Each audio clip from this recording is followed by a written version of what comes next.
Hello students, today we are going to discuss about DNA structure. Nucleic acid क्या होता है, nucleic acid को first of all discovered किसने किया था, इसमें साइंटिस्ट नेम कुछ थे। अब दूसरा इसमें जो डीएनए है उसका स्ट्रक्चर क्या होता है, कॉन्फ़िगरेशन क्या है, दोनों स्ट्रैंड आपस में किस टाइप से बाइंड होते हैं। तो we discuss about the structure of DNA, structure of DNA. Okay, structure of DNA में DNA is the genetic material, इसको आगे प्रूव करेंगे। बट इसमें रिलेटेड पार्ट में देखें तो DNA is the nucleic acid, means DNA is the acidic substance. DNA is acidic substance. ये सबसे पहले किसने डिस्कवर किया था, ये बात किसने बताई थी कि न्यूक्लिक एसिड, जिसे न्यूक्ली नाम दिया था। ये जो डिस्कवरी थी ये काफ़ी पुरानी थी, इन 1869 में एफ मीशर जो साइंटिस्ट थे, ये 1869 काफ़ी ओल्ड पैटर्न में इसको डिस्कवर कर लिया गया था। एफ मीशर ने, इन्होंने पस सेल से न्यूक्लिक एसिड मतलब एक सब्सटेंस निकाला जो डीएनए था, उसका नेचर एसिडिक इन्होंने बताया, ठीक है। But nucleic acid term proposed by the Altman, पहली बात। दूसरा, सेकंड साइंटिस्ट इसमें आते हैं टर्म डीएनए। डीएनए टर्म किसने दिया, ये term DNA given by Jack Carris. Scientist name क्या है, जैक कैरिस, ठीक है। जैक कैरिस थे, इन्होंने टर्म दिया डीएनए। न्यूक्लिक एसिड मतलब न्यूक्लियस का एक acidic substance DNA, but DNA है, ये टर्म जैक कैरिस ने दिया। Okay, next. अब डीएनए जो एसिडिक सब्सटेंस है, दूसरी जो इंपॉर्टेंट बात इसमें आती है कि ये जो डीएनए है क्या होता है, इसका नेचर कैसा होता है। यहाँ क्वेश्चन उठ रहा था एसिडिक है और इस पर चार्ज कौन सा होता है, डीएनए पर चार्ज अपन जानते हैं नेगेटिव चार्ज होता है due to the phosphate PO4-33, but इसमें नाइट्रोजनस बेस भी है, बट इसके कंपैरिजन में PO4 की वजह से इसका नेगेटिव चार्ज होता है डीएनए का, ठीक है ना। अब ये जो डीएनए है, यदि स्ट्रक्चर वाइज बात करते हैं तो polymer, DNA is the polymer of the nucleotide, means DNA is the polymer, but polymer of deoxyribose nucleotide. यहाँ जो न्यूक्लियोटाइड होगा उसमें शुगर कौन सी होगी, डीऑक्सीराइबोज, नाइट्रोजनस बेस होगा, ठीक है। और इसका ये पूरा का पूरा पॉलीमर होता है। जैसे फॉर एग्जांपल इसमें बात करें कि जैसे डीएनए इज द पॉलीमर, तो यहाँ पर ये मान लीजिए पेंटोज शुगर है और इस पेंटोज शुगर का first carbon, second carbon, third, fourth and fifth carbon, right. First carbon से अटैच होता है नाइट्रोजनस बेस, एक न्यूक्लियोटाइड हुआ, और इसका जो थर्ड कार्बन है यहाँ पर OH होता है, इसके साथ में CH2OH होता है, CH2OH होता है। तो एक अब न्यूक्लियोटाइड में क्या होता है, शुगर, डीऑक्सीराइबोज शुगर, ये राइबोज शुगर है, डीऑक्सीराइबोज शुगर है, S, दिस इज द। अब इसके साथ में बॉन्डिंग देखिए, यहाँ पर क्या बॉन्ड है इसके साथ में, फॉस्फोरस और नाइट्रोजनस बेस। तो sugar, phosphorus and nitrogenous base is equal to nucleotide. But कौन सा? Deoxyribose nucleotide. दूसरा, अब ये जो डीएनए है, इस डीएनए के अंदर नाइट्रोजनस बेस दो टाइप के होंगे, एक प्यूरीन और पायरिमिडीन। प्यूरीन पायरिमिडीन में कौन कौन से होते हैं? प्यूरीन एक्चुअल में डीएनए के अंदर purine is equal to adenine and guanine. दूसरा, पायरिमिडीन इसमें साइटोसिन होगा। साइटोसिन का डीएमिनेशन होने से बनता है यूरेसिल, बट इसमें यूरेसिल एब्सेंट है, क्या प्रेजेंट होता है?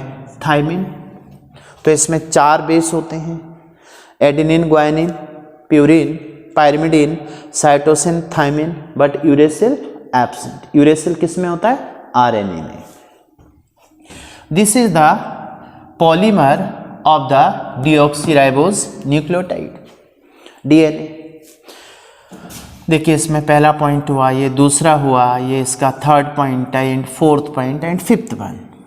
फिफ्थ वन में देखते हैं, अब ये जो डीएनए है, तो डीएनए की स्टडी 1869 के बाद, अब ये जो डीएनए के स्ट्रक्चर को लेके देखें तो डीएनए का जो स्ट्रक्चर है इन 1952, काफ़ी लंबे टाइम बाद, इन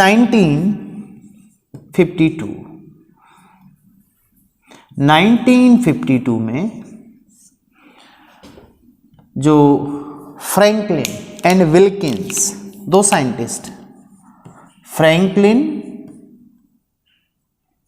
एंड विल्किंस, इन्होंने देखे क्या किया, फ्रैंकलिन ने और विल्किंस में इन 1952 इन्होंने डीएनए की स्टडी की, स्टडीड डीएनए, स्टडीड डीएनए। अब डीएनए की स्टडी इन्होंने क्या की? By X ray crystallography. X ray crystallography इन्होंने किया, एक्सरे के थ्रू इसकी इमेज बना के देखी। सबसे पहले कैसे बना के देखी इन्होंने? सबसे पहले क्या किया, ये मान लीजिए डीएनए सोर्स है, ये डीएनए सोर्स है, और इस डीएनए को इन्होंने होल्ड किया, ये होल्डर है, डीएनए होल्डर है, इस पर डीएनए को रखा और इस पर एक्सरे सोर्स, ये एक्सरे सोर्स है, यहाँ से इन्होंने एक्सरे इस पर डाला डीएनए पर, दिस इज एक्सरे सोर्स।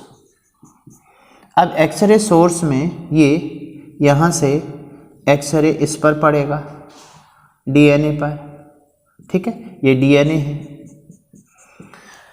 अब इस एक्सरे को इन्होंने फोटोग्राफिक फिल्म पर इसकी इमेज बनाई, ये फोटोग्राफिक फिल्म है, फोटोग्राफिक प्लेट, इस प्लेट पर इन्होंने इसकी इमेज बनाई, इधर से एक्सरे इन्होंने डाला डीएनए पे, तो डीएनए का जो स्ट्रक्चर है ये यहाँ पर इसका क्या बन गया? फिल्म बन गया डीएनए का। यहाँ से ये जो लाइट इन्होंने इसको डीएनए के बाद इस लाइट को इस फोटोग्राफिक फिल्म पर डाला और इसके बाद इन्होंने इसका डीएनए का स्ट्रक्चर डिस्कवर कर लिया कि डीएनए की पिक्चर बना ली इन 1952 में। अब इसके बाद इस स्टडी को ये कंफर्म हो गया 1952 में आते आते कि डीएनए एक कैसा स्ट्रक्चर है? डबल हेलिकल स्ट्रक्चर है, यानी पिक्चर से ये सामने आ गया। इस तरह की कई पिक्चर बना ली इन्होंने। तो इन पिक्चर को जब वॉटसन एंड क्रिक ने देखा, उन्होंने कहा अरे वाह, जब पिक्चर किसी भी सब्सटेंस की अपने सामने हो तो आगे की स्टडी और इजी हो गई। तो इस स्टडी का यूज किया वॉटसन एंड क्रिक ने, और ये 1953 एक साल बाद ही इतने ज़्यादा ये यूज हुआ। तो नेक्स्ट सिक्स्थ वन, इन 1953 1953 में study of Franklin and Wilkins.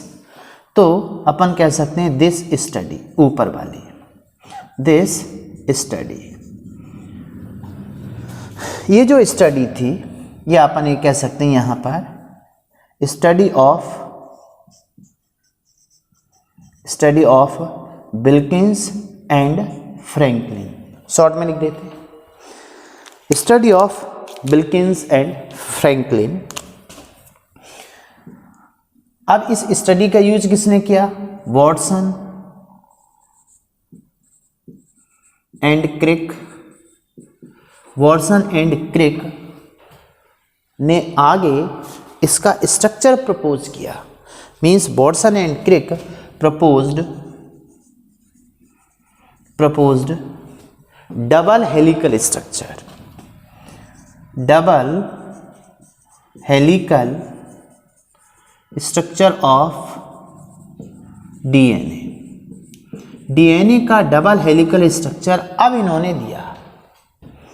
तो अब क्या हुआ, स्टडी जब तक इस फ्रैंकलिन और विल्किंस की स्टडी नहीं होती, यदि वो पिक्चर नहीं बना पाते, तो हो सकता है यहाँ तक ये वॉटसन एंड क्रिक इसको नहीं स्टडी कर पाते, या करते तो अपने तरीके से करते।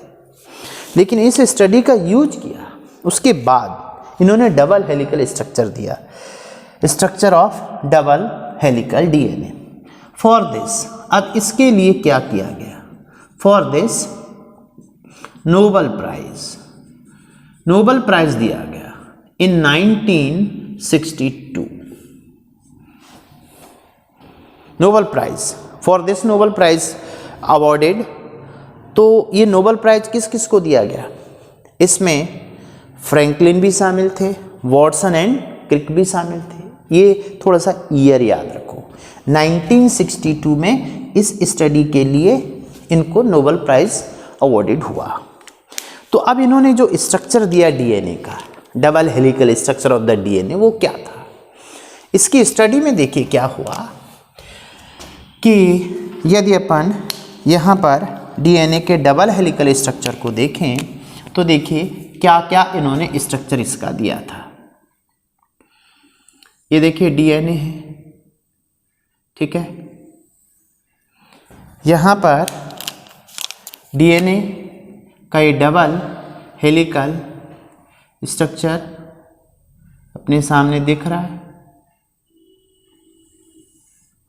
ठीक है।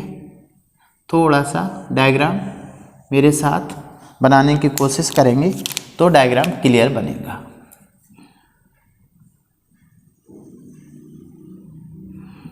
देखिए डीएनए का डबल हेलिकल स्ट्रक्चर, यहाँ पर ये स्टडी से आगे का पार्ट क्लियर होता जा रहा है।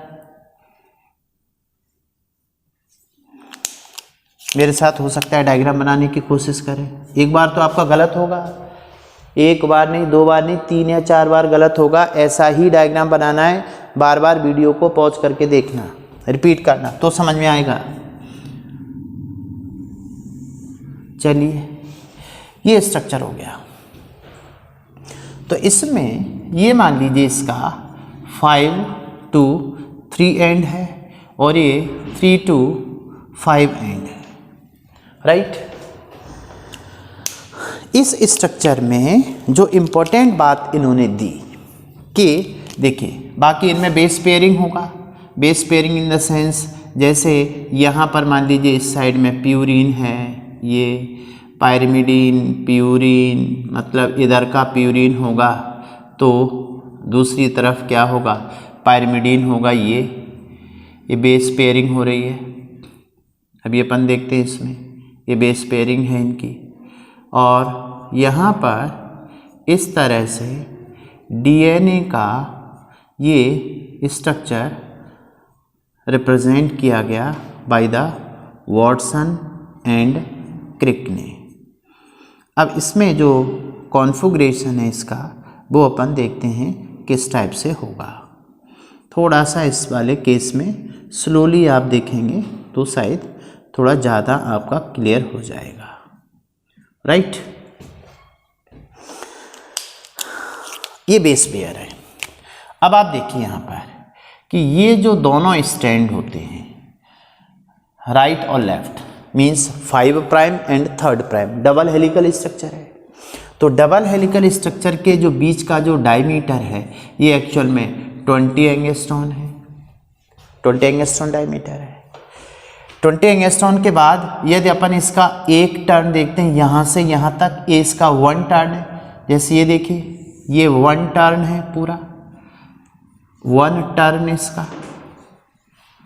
तो इसके 1 टर्न में कितने बेस पेयर होते हैं, इसकी लेंथ कितनी होती है? तो 1 turn is equal to 34 angstrom. ये पूरा 34 एंगस्ट्रॉन का है। और इस 34 एंगस्ट्रॉन के साथ साथ 1 टर्न में 10 बेस पेयर होते हैं। इसमें इसके अंदर यहाँ से यहाँ तक काउंट करेंगे तो कितने बेस पेयर आएंगे? 10। अब 10 बेस पेयर हैं 34 एंगस्ट्रॉन में। तो अब आप देखेंगे कि ये जो 2 बेस पेयर हैं, देखिए यहाँ से एक बेस पेयर ए है और एक बेस पेयर ए है, इन दोनों के बीच का जो डिस्टेंस है ये 3.4 एंगस्ट्रॉन आएगा। मीन्स इसी वाले केस में 1 टर्न में देखें तो यहाँ पर बिटवीन 2 बेस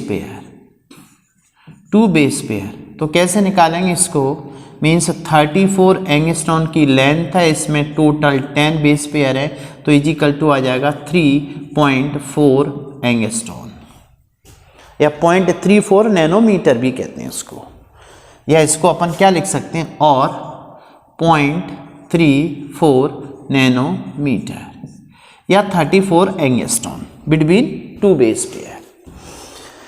और ये जो डीएनए है तो इसका ये अपने को 1 टर्न पता लगा।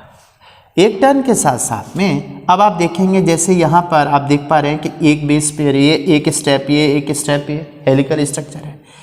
तो एक स्टेप और दूसरे स्टेप, ईच स्टेप के बीच का जो एंगल है, ये वाला जो एंगल है, दिस इज द, ये 36 डिग्री का होता है।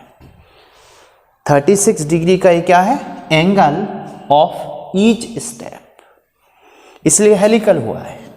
हेलिकल के अलावा इसमें स्ट्रक्चर वाइज देखें तो इसमें देखिए एक डीप ग्रूव है, इसको मेजर ग्रूव बोलते हैं, मेजर और डीप ग्रूव।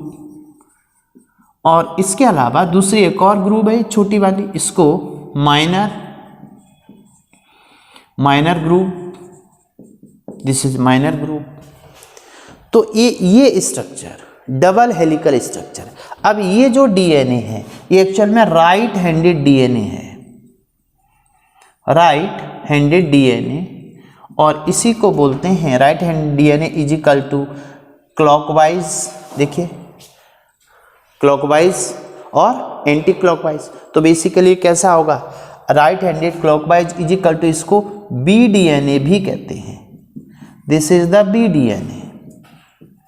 ठीक है, तो इसका स्ट्रक्चर वॉटसन एंड क्रिक ने किसकी स्टडी के बेस पे दिया था? Franklin and Wilkins.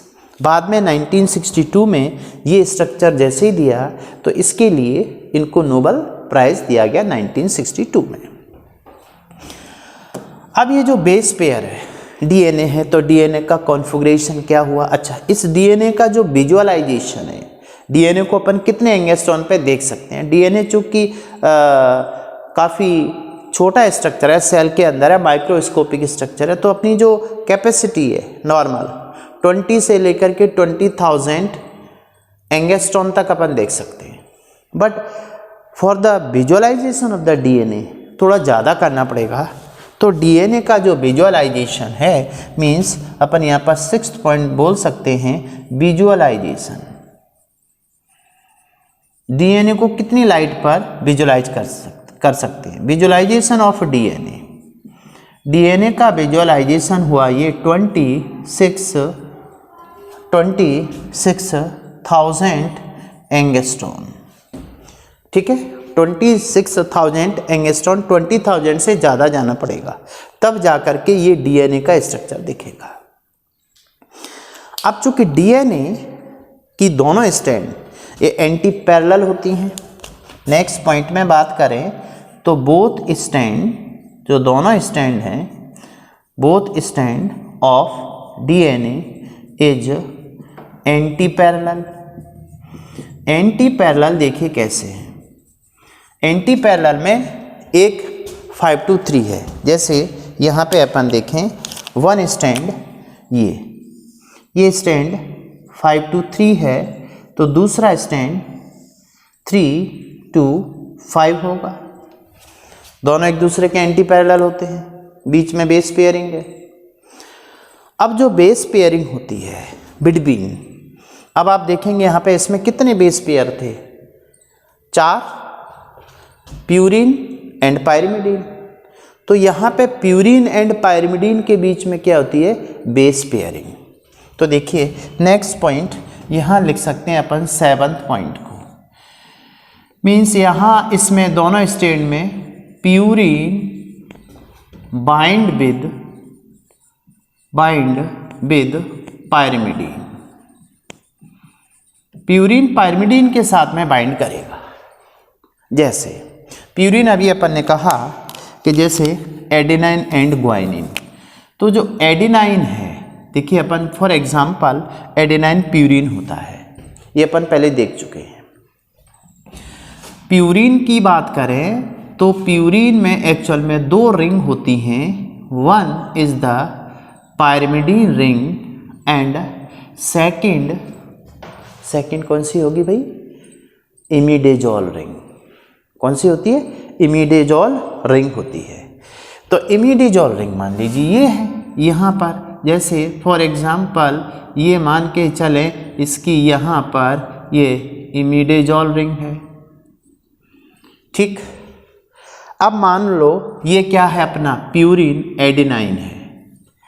अब adenine bind with the pyrimidine, तो पायरिमिडीन ए बाइंड किससे करता है, ए बाइंड विद द टी। देखिए यहाँ पे पायरिमिडीन सी और टी है, तो ए बाइंड किससे करेगा, टी से। अब चूंकि इसके पास तो एक ही रिंग होती है, पायरिमिडीन के पास ओनली पायरिमिडीन रिंग है जिसमें 2N और 4C होते हैं। तो यहाँ पर जो बॉन्डिंग होगी, ये बॉन्डिंग देखिए यहाँ पर क्या होगी, यहाँ पर इसकी बॉन्डिंग यहाँ पर ये देखेंगे आप, तो यहाँ ये हाइड्रोजन बॉन्ड और एक दूसरा हाइड्रोजन बॉन्ड, मीन्स यहाँ पर 2 हाइड्रोजन बॉन्ड के द्वारा आपस में जुड़े होंगे। मीन्स ये एडेनाइन है तो ये थाइमिन है, तो ए बाइंड विद द टी, ये प्यूरिन है, ये पायरिमिडीन है, दोनों के बिटवीन कौन सा बॉन्ड हुआ, हाइड्रोजन बॉन्ड। तो इसको ब्रिज बॉन्ड भी कहते हैं, दोनों स्ट्रैंड के बीच का ब्रिज है हाइड्रोजन बॉन्ड। एंड नेक्स्ट यदि इसमें एक और बात करें, जैसे प्यूरिन अपना कौन सा है, ग्वाइनिन। तो फॉर एग्जांपल जैसे ये मान लीजिए ग्वाइनिन है, ये ग्वाइनिन है, तो ग्वाइनिन के अंदर भी ये इमिडेजोल रिंग हुई। अब इसके साथ में ग्वाइनिन बाइंड विद द सी, तो ये मान लो इसका साइटोसिन है। ठीक है, ये इसका साइटोसिन है, this one is the cytosine C. तो G bind with the C. यहाँ पर हाइड्रोजन बॉन्ड देखिए, यहाँ पर number of the hydrogen bond इसमें होगा 3, ये 3H है, 3H। तो purine bind with the pyrimidine और किसकी हेल्प से, हाइड्रोजन बॉन्ड की हेल्प से। तो ये तो नाइट्रोजनस बेस के बीच में हो गया। यहाँ बात करें तो इसमें अब ये देखेंगे तो ये नेक्स्ट पार्ट इनका ये किससे जुड़ा होगा, शुगर से। तो शुगर से जुड़ करके एंटी पैरेलल होते हैं। विजुअलाइजेशन 26,000 एंगस्ट्रॉन पे हुआ, both stand of DNA is anti parallel. Parallel इसलिए हैं क्योंकि इनके बीच में बॉन्डिंग सामने आ रही है। तो देखिए आप इसमें मान लो जैसे यहाँ पर इसी वाले केस में यहाँ देखें अपन तो पूरा एक स्ट्रक्चर बना के देखें, जैसे पेंटोस शुगर है, this one is the pentose sugar, deoxy ribose pentose sugar है, और इसका कार्बन 1 2 3 4 और ये फिफ्थ वन पर CH2OH और ये O है, ये पेंटोस शुगर है। थर्ड कार्बन का OH फ्री होता है, इस OH के साथ में अब देखिए यहाँ बॉन्डिंग किसकी होती है, फॉस्फोरस की। आप NCERT वाले डायग्राम में भी जा सकते हैं, आपको वहाँ पर ये सब कुछ मिल जाएगा। तो एक फॉस्फोरस ये बाइंड होता है यहाँ और दूसरा फॉस्फोरस ये बाइंड होता है। अब ये मान लीजिए ये पेंटोस शुगर है, डीऑक्सीराइबोस, इसका जो फर्स्ट कार्बन है ये इससे जुड़ा हुआ नाइट्रोजनस बेस। अब नाइट्रोजनस बेस मान लीजिए क्या है, प्यूरीन है। तो प्यूरीन जो है आप देख सकते हैं यहाँ पे, अब ये मान के चलें यहाँ पर ये प्यूरीन है, this one is the purine. थोड़ा सा यहाँ पे अपन एक बात को समझने की कोशिश करते हैं, और ये जो केस आप देख पा रहे हैं ये पाइरिमिडीन रिंग है प्यूरीन की, इसके साथ में दूसरी कौन सी रिंग होती है, इमिडाजोल, जिसमें 2 नाइट्रोजन और 3 कार्बन होते हैं। तो 2 नाइट्रोजन और 3 कार्बन में आप देखें यहाँ पर ये जो है ये इसकी एक्चुअल में कौन सी रिंग है, दिस वन इज द, इस टाइप से देख लीजिए, या इसको अपन दूसरे तरीके से बना दें, जैसे ये 1 2 3 4 5। अब इसमें जो पहला जो बॉन्ड है ये यहाँ जुड़ जाएगा, ये वाला केस। नाइट्रोजनस बेस का पहला का, ये नाइट्रोजनस बेस में पाइरिमिडीन है, तो पाइरिमिडीन का ये कौन सा N होगा, 9N, याद आ रहा हो 9N से बाइंड होता है। तो अपन इसको दोबारा नहीं समझ रहे बार बार, अपन यहाँ पे सीधा सीधा इतना बोलते हैं कि यहाँ पे क्या जुड़ा होगा, नाइट्रोजनस बेस मान लीजिए क्या है, एडेनाइन है, फॉर एग्जाम्पल ये एडेनाइन है, और एडेनाइन के ठीक सामने डबल हाइड्रोजन बॉन्ड के थ्रू क्या होगा, T, राइट। अब ये जो T है वो इधर ये जो पेंटोस शुगर है इसके फर्स्ट कार्बन के साथ में बाइंड होगा, ये पेंटोस शुगर, इसका देखिए 1 2 3 4 एंड 5, थर्ड पे OH फ्री है, ये वो आ गया, राइट। अब दूसरा देखिए, सेकंड मान लीजिए फिर से दूसरा ये पेंटोस शुगर है, और इस पेंटोज शुगर का कनेक्शन यहाँ पर देखिए, इसके बीच में बॉन्डिंग, तो इसका ये फिफ्थ कार्बन होगा, फिफ्थ कार्बन के साथ में ये फॉस्फोरस, और इसका थर्ड कार्बन OH, फिर से फॉस्फोरस, राइट।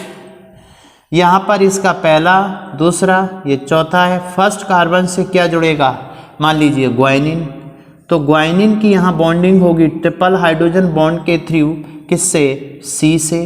अब C पहले कार्बन से जुड़ा होगा, यहाँ पर ये इसका फर्स्ट कार्बन है, ये पेंटोस शुगर है, ठीक है, this one is the pentose sugar. तो इसका पहला, दूसरा, तीसरा, चौथा, ये पांचवा, ये थर्ड का OH। अब यहाँ इस फिफ्थ से ये फॉस्फोरस बाइंड हो जाएगा, एंटी पैरेलल बनता चला जा रहा है, समझ आ रहा है ना। देखिए दोनों पेंटोस शुगर के बीच में आ गया है फॉस्फोरस, यहाँ पे पहला कार्बन है, उसके साथ में साइटोसिन, इसके पहले कार्बन के साथ थाइमिन।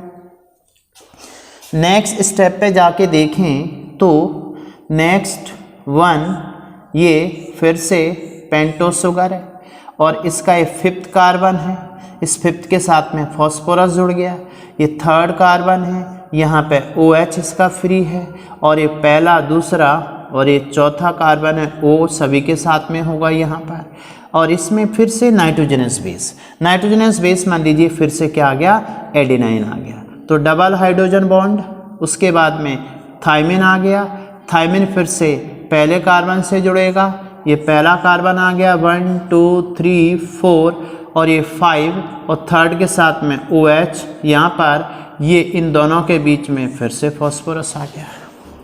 वेरी सिंपल केस है, डायग्रामेटिकली आप देखेंगे तो अब आप देखिए यहाँ पे क्या हुआ। इसमें स्टैंड देखिए, इसमें fifth carbon to third carbon जा रहे हैं अपन, तो फिफ्थ से लेकर के यहाँ पर अपन देखिए ये 5 और ये थर्ड, ये 5 to 3 प्राइम हुआ, और इधर अपन जाएं तो ये थर्ड कार्बन है, ये फिफ्थ है, तो इसका एंटी पैरेलल हुआ, ये 5 हुआ और ये कौन सा हुआ, थर्ड हुआ, दोनों एंटी पैरेलल हुए ना, और दोनों स्टैंड के बीच का यदि अपन इसको यहाँ सेम बना लें, ये फिफ्थ है। अब आप देखिए इन दोनों के बीच का जो डायमीटर है, this one is the 20 angstrom, right. तो ये डीएनए का क्या हुआ, डबल हेलिकल स्ट्रक्चर, जिसमें इसके डायमीटर क्या थे, बीच का डिस्टेंस क्या था, 1 टर्न क्या था, पॉलीमर क्या है न्यूक्लियोटाइड का, डीऑक्सीराइबोज न्यूक्लियोटाइड का, बीच में बॉन्डिंग क्या हो रही है।